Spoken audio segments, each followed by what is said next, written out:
We're going to now talk about working with colour in Coreldraw X5 and how the new colour engine works. But to do that, I thought first what we'll do is quickly look at how Coreldraw X4 and all the previous versions used to work regarding colour. Now here I've got open one of X4's standard CMYK vector images, and as you can see it's displaying in a very electric way, and that's because I've turned off X4's default colour management. Even the CMYK palette displays like an RGB palette like the one I have behind in X5. This is how it should look as my CMYK palette here does. Well, the fact that the image displays like this when colour management is off is really the core of the subject we're going to talk about.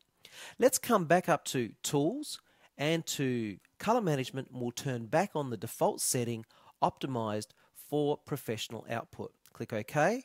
And now the image renders correctly on screen, as does the CMYK colour palette. But that's where the problem lies. You see, what we've done is we've told Coreldraw how we want to see this image. But when we save the image and send it to our end user, they don't know what settings we have in Coreldraw, and that information is not saved with the file. So it may open looking all electric to them, and we don't know that. And that's always been a real problem, that the end user doesn't know how we want the image to look. Well, here in X5, this problem has been completely resolved.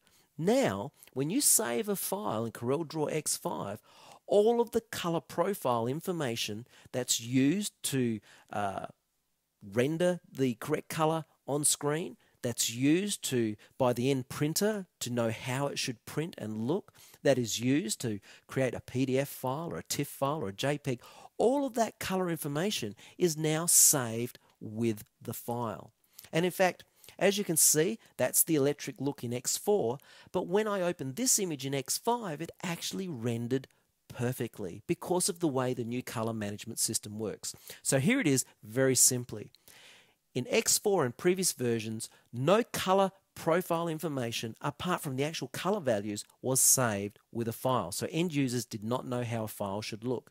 In X5, all the color profile information is now saved with our files. So the end user knows how it should look. And this is a great big step forward.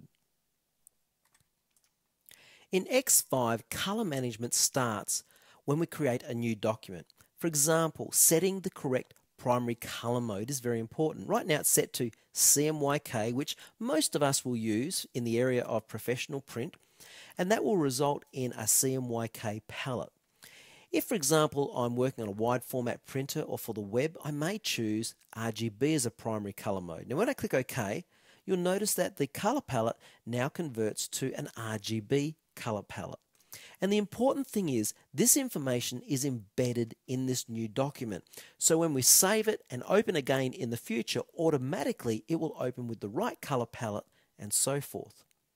Well, what about how we are seeing our design render on the screen? How do we know someone else will see it the same way? Color settings allows us to embed the appropriate profile.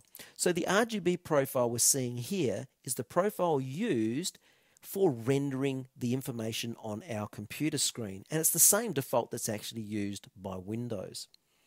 Under CMYK profile, in X4 and earlier, we had a generic option set here, whereas now it's much more specific. In North America, US web coded will be set. If you were in Asia, it may be a Japan coded option, and whatever your country's standard is, that will be automatically set, or you may need to choose one here. But this is also a great place to load a color profile. For example, if you're working on a wide format printer and you have a color profile for that printer, I recommend you load that. So as you create this document, that color profile information will be saved and embedded in this file for all time. And that will help you to basically get the end result right. I want you to note that all of these color profiles settings, the defaults that appear when we create a new document, can actually be changed or altered under color management. And we will discuss rendering intent in a little while. So I'm just going to cancel this, come up to Tools, Color Management, and we'll go to the Default Settings area. Now this section here, default color settings, is very important as the color management policies actually refer to these default settings. So it's important you understand what they actually do. Whatever you set here as a default will appear when you create a new document, but will also affect these management policies. For example, the policy that governs what happens when you open a file. Well, I opened this file originally, and the policy says that for the RGB, the method of rendering on screen, use the embedded color profile. Well, however, there wasn't one, so therefore use the default. Same with the CMYK, use the embedded color profile. There wasn't one, so it used the default. And that's why this image opened okay and rendered perfectly well, because it used my default color profiles. Well, there are 3 options that you can choose from for each one of these, and I'll discuss the other 2 as we come down here in a moment. But quickly, I want to show you what happens when I turn on the warning options. If I come up to File, down to Open Recent, I'll open the same file up again. A warning dialog box will come up telling me, hey, there's no color profiles. They're missing. What do you want to do? If you want to use the default color settings, just click OK, or you can manually set whatever profiles you want. Import and paste work in exactly the same way as we have just seen, but with one primary difference. You'll notice that the policies are actually referring to the document color profile here, whereas the other 2 options here would be referring to the default color profile. The default color profile is here, however the document color profile could actually be different to the defaults. Now remember, when you create a document from scratch, you can actually choose different color profiles than the defaults. Therefore, these options here really do need to refer to the existing document color profile. Now additionally, I'll just cancel this, we can come to Tools, Color Management and Document Settings, and here we can actually, in the middle of working within our document, still make changes to our color profile. These are our defaults, these are the present set profiles, and we can actually change them. Any change you make is in real time. For example, if I change the primary color mode to RGB, the color palette instantly updates. If, for example, I were to keep the assign option set, choose Japan, newspaper, now watch the image, you'll notice the image grays just a little, and that's because we've got a sign set. Now what a sign does is basically use this color profile to try to render for you the look. It changes a little, but it maintains the actual original color values. However, if we were to choose convert, the document colors will be converted to keep the appearance of the colors, and based on the selected profile, the color values in the file will most likely change. So to follow on, as we've said, if we import an image, the RGB, the screen display, will instantly convert whatever profile is in the image to reflect the existing document color profile, and so on, assign as we just saw before.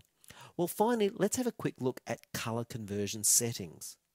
And first off, you can choose the color engine you want to work with. A lot of people work with the Adobe Color Management module, which is a free download from Adobe if you want. The new default for Corel is the Microsoft ICM that you can see there. And if we select Preserve Pure Black, it basically means if pure black exists within your image, whether that be RGB, CMYK, lab, whatever that is, take that black and rather than it being across all colors, place it on the single plate K, the K plate. And the same with grey. Map that to a K plate rather than it being used across all the colors within the given color range. And finally, setting the spot color definition from one of the 3 options will affect the way a spot color is both displayed on your screen, but more importantly, how that spot color will be converted to a process color, or CMYK. Lab values is the latest set of conversions and is very, very accurate. But if you prefer to work with the RGB or hex values that you may have in your Pantone book or CMYK values, then choose those options. Well, that's it for color management. Make sure you look at the next video.